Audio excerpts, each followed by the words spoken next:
Zdravo ljudi, dobrodošli u Tit Gaming, ja sam Baša i danas radimo mali klip, čisto da kažem zašto nismo postavljali vide na YouTube, ja i Daki. Prvo Daki, škola, šta da kažem, škola, evo sad se danas završila, danas je bio zadnji dan, slavljenje, veseli četvrtak, zašto, ne znam zašto je veseli petak. Uglavnom, veseli četvrtak i da, sad je u školi pa možemo postavljati klipove, ali to nije jedini razlog, to je njegov razlog. A moj razlog je to i ovo. To, znači, slomio sam ruku. Kad sam ja slomio ruku, kad Bog ti pomogao, čekaj, evo zavoj, moram na stolu. Znači, kad sam slomio ruku sam slomio prije 2 sedmice, ja mislim. U subotu, kad zove na Nikoldan, bukvalno kad se slavi Nikoldan. I vi to sad računajte, ne znam kad je to. Uglavnom, tada sam počeo nositi langetu i bilo mi je, kako da kažem, teže snimati sa njom, zato što kao, čekaj, aj bože dragi. Evo ga ljudi, nastavljamo klip, brate dragi.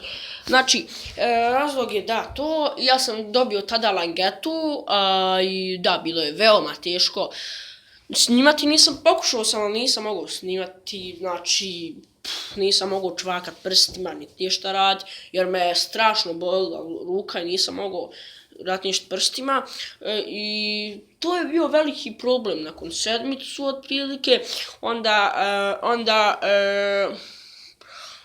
nakon sedmicu onda sam dobio gips i bila mi je dotad zarasla ruka, mogao sam prstima kao što i sad sve rad rukom i tako to, ali onda su došli silni kontrolni, šta da vam kažem, došli su silni kontrolni, nisam znao šta da radim, nisam mogao da pišem, ja sam dešnjak inače, ja samo lijevo imam slobodno, nisam pisao te kontrolne, sam morao ući za njih, morao sam učiti pošto je sve ispitival, morao sam popravljati ocjene.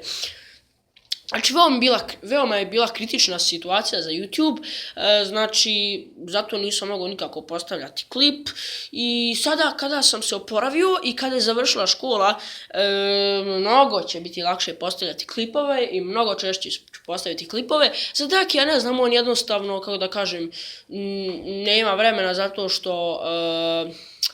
zato što sada još prije nekoliko dana mu se vratio laptop s popravke i šta ja sad znam, i isto to što, pošto mi idemo u isti razred, naravno, kontrolni za mene, znači i za njega, znači tako je. Kako je, onda, ljudi, izbacivajući za klipove, imam Call of Duty 4, GTA 4, da izbacujem GTA 4 misterije, vi ćete.